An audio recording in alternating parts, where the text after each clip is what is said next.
So it's been a year. It's been a year. It's been a lot of a year.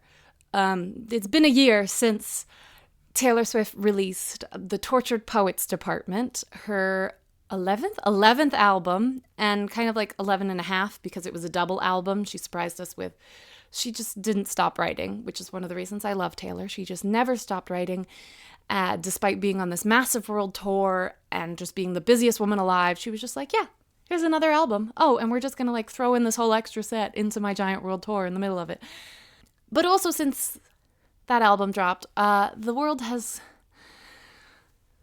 grown dark, and it's grown darker because of really one individual in particular, but it's also because of a lot of individuals around that one individual, and then like the people supporting it. So yeah, but all this brings me to one of the songs on the album that the minute it came out, I said, wow, every woman on the planet can relate to this song.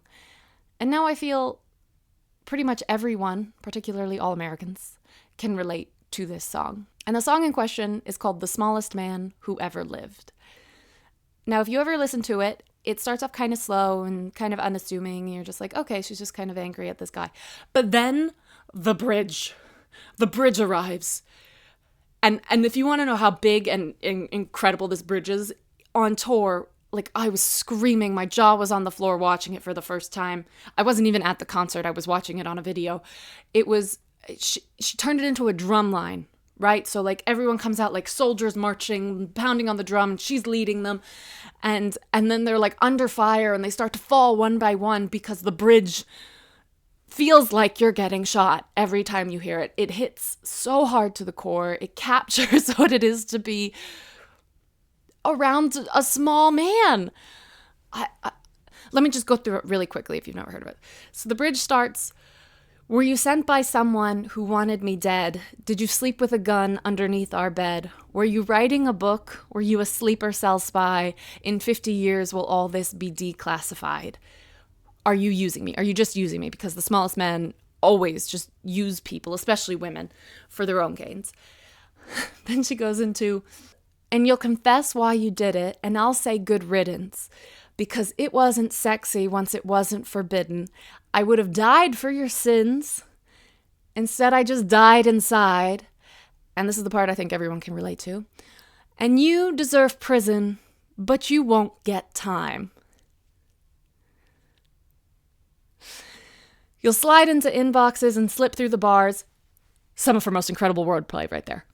Slip through the bars. You crashed my party with your rental car. You said normal girls were boring, but you were gone by the morning. You kicked out the stage lights, but you're still performing. And in plain sight you hid. But you are what you did. And I'll forget you, but I'll never forgive the smallest man who ever lived.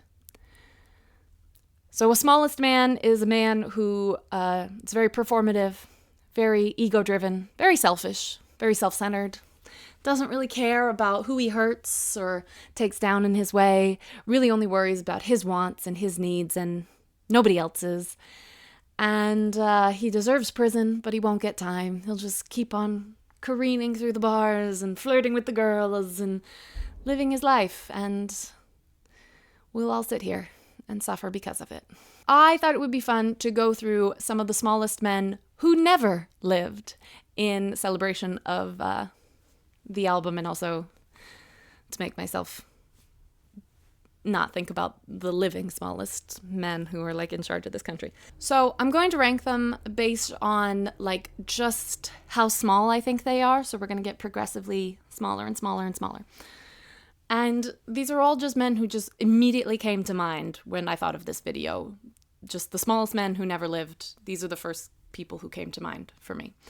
And one of the first ones that came to mind is from the series, Shadow and Bone series by Leigh Bardugo, which is incredible. Is it Leigh Bardugo or Leigh Bardugo? Anyways, it's an incredible series. It leads to her Six of Crows duology, which a lot of people say you don't have to read the original to read the Six of Crows, but I think you should, and it's just a good series anyway. Anyways, there is a character in that series, and it may not be who you think it is. who is a very small character. He is not the villain, which tends to happen a lot. He is actually one of the romantic interests. And in the first book, you're just kind of like, yeah, okay, he's there. And then in the second book, you're like, what a little Mal Oretsev, I think that's how you say his name, is the smallest man who never lived, especially in this book. Oh my goodness. I was so infuriated every time he showed up in the second book. I wanted to throw him and the book across the room. He was so infuriating. He was so self-centered. Like, Mal, we are fighting a war here, and the girl you like is ready to sacrifice herself to save everybody else. So you go in and save her just because? Like, yeah, okay, but like, she's a soldier. You're a soldier. You know what this is. You're ready to sacrifice yourself, but she's not allowed to sacrifice herself? My dude. The show, if you've watched the Netflix show, because a lot of people have watched the show and not read the books, the show makes him a lot more likable, which I'm really grateful for, because I was not going to be able to sit through it if he was like this. He just whines. Like, she's trying to save their country. She's trying to stop this dark, evil menace, and he's just like, oh, why aren't you paying attention to me? Like, please, Mal, get your own life. Please, go find something else to do. So Mal, I'd put him at like this big in that book. He does get a bit better in the third book, but in that book he's about yay big. Now, for about this big, the next man in question, he's probably, first of all, he's not a man, technically. He's not human. But anyways, he's a little bit smaller, and he probably gets smaller, but I did not finish the series because no thanks. And that would be one of the main characters in the ACOTAR series, which you might have heard of. Well, you might have. If you're ever interested in books and on the internet ever. And if you don't know who I'm talking about, I'm about to spoil it for you. But it's quite a long-term spoiler at this point. It's like, too bad, it's getting spoiled. Anyways, and that is the love interest in the first book. So in the first book, Tamlin is like, it's like a Beauty and the Beast retelling, and he's like the Beast, and he's got some red flags, but you're like, it'll be okay. But then towards the end, you're like, maybe it won't. You know, he's got some red flags. And then in the second book, you're like, oh dear. Oh no. No. So I would anticipate as the series goes on, he just keeps getting smaller. But for as far as I read, he's about yay big. And he's also very like predictable. Like Mal, I did not expect him to be so whiny and annoying, but Tamlin is very predictable in his behaviors. So I didn't find him as infuriating as maybe some other people did. Also, I just didn't care. I didn't enjoy the series. I didn't really find it interesting. So I just didn't care. Now, the next smallest is I think it's going to be controversial because in some readings, for some people, he's like the romantic hero. The first time I read this book, I loved him. I thought he was amazing. I was like, oh, you poor thing for what you'd been through. But now I'm older and I'm wiser and I've read more. And he is indeed a smallest man who never lived. And that man is, in fact, Edward Rochester from Jane Eyre. This is a rather old book, a classic. Comes from the 1800s, early mid-1800s. So if this hasn't been spoiled for you yet, I apologize to be the one to do it. But anyways, Mr. Rochester is keeping his wife in the attic. Yup, he keeps his wife locked in the attic. And doesn't tell anyone he has a wife. And tries to marry Jane Eyre.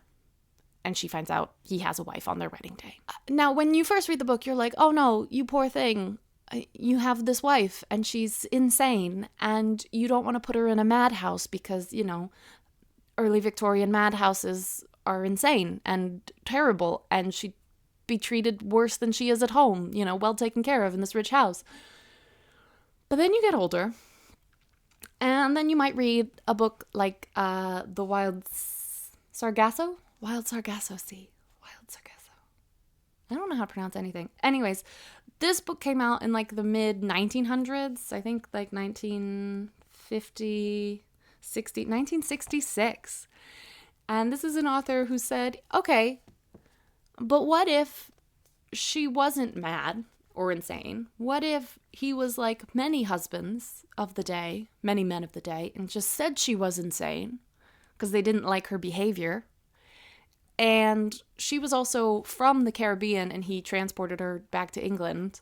So imagine you come from this lush, beautiful world where you're like outdoors all the time, and then you're kind of like tricked or forced into this marriage with this stuffy English guy, and then he decides he doesn't really like you, and so he brings you back to his cold, damp country and locks you in the attic and tells you you're insane.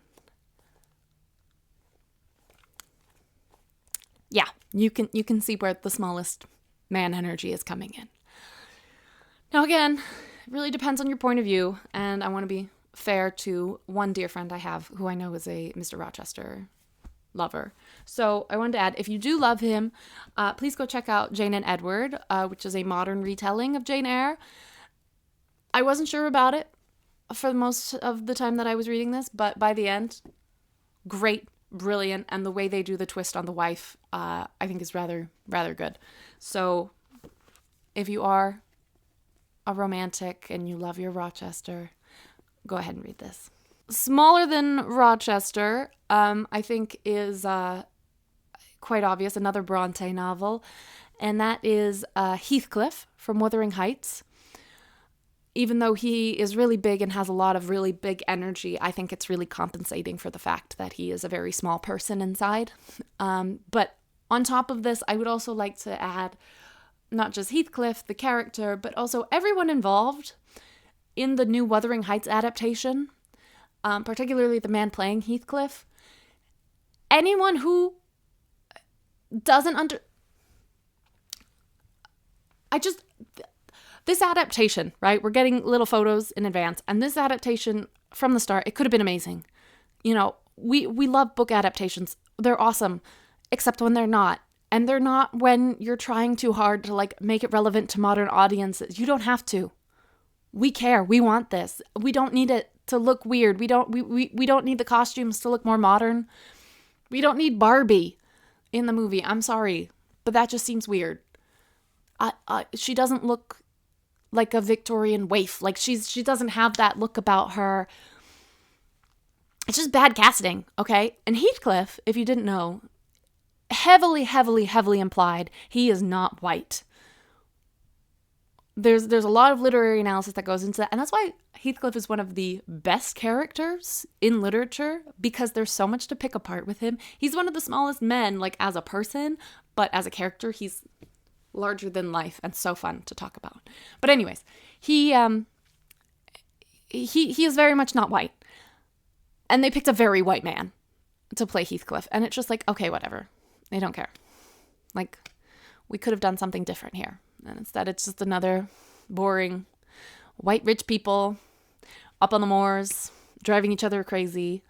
And if you didn't know, Heathcliff, like, if you need any example of why he's the smallest man, he digs up a dead woman's corpse because he loves her.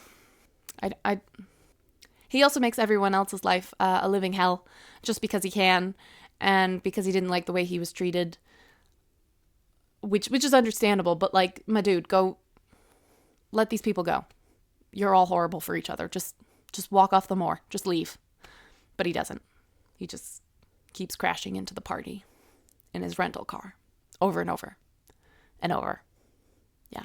And digging up dead women. Now you might think, girl, how can they get smaller than like digging up dead women? But they can, obviously, a lot. And this one might be cheating a little bit, but I'd like to nominate every single man in this book, Trial of Lotta Rae. It is a fantastic historical fiction novel. Incredible. It starts in the Victorian period. It's like a coming of age. It follows this young woman like right at 19, and then her life takes a turn. And then it follows her like throughout her life. It involves the suffrage movement. It felt like a really cool movie, like an actual cool like historical movie with like an actual cool diverse cast and like looking at parts of life you wouldn't necessarily know about or think about. It's not just the rich white people, though we do see that side and how small those men are and how awful they are. Awful they are.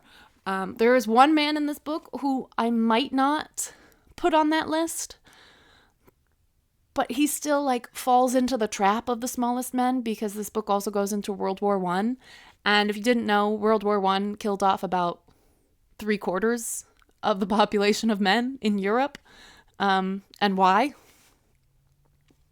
Why? Just because of, I mean, you know, you take the course and it's like because of the treaties, because of nationalism. And that's the whole point. It's because of a bunch of men sitting in their little offices decided they were going to send a bunch of people to go fight a war for them. And they all murdered each other. So yeah, so this book might infuriate you, but it also just like, it's just so good.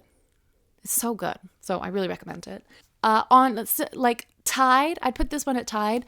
Half the men in this book, this is also historical fiction, takes place in like the 1950s, 60s, follows this woman who's an incredible chemist, but because of sexism and a lot of really, really, really small men, she loses her career, and then she ends up as a like cooking TV host, but she's brilliant about it and just brings her own, you know, identity as a chemist into it, and a lot of women love it. And it felt like you're watching the show again. Like it was really well written. It felt like she was a real person.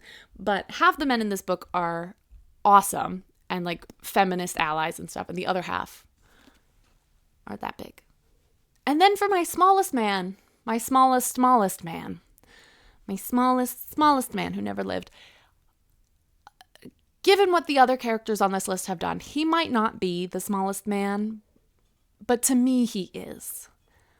When I think of the smallest man who ever lived, when I think of men who are just so petty and self-absorbed and like don't have any form of a tragic backstory to like explain why they're horrible and small and selfish and petty, those are the real smallest men. And that man is in fact Mr. Wickham from Pride and Prejudice, which is also having an anniversary this year.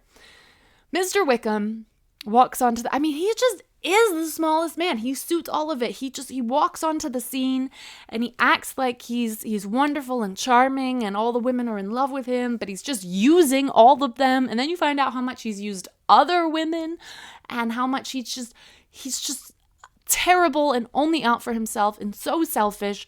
Seriously, if there had to be like a person who fit this song, especially the bridge of this song, so precisely, I think it is Mr. Wickham from Pride and Prejudice. But the good news is, if you feel as strongly about Wickham as I do, I also have this book where guess what happens? Yeah.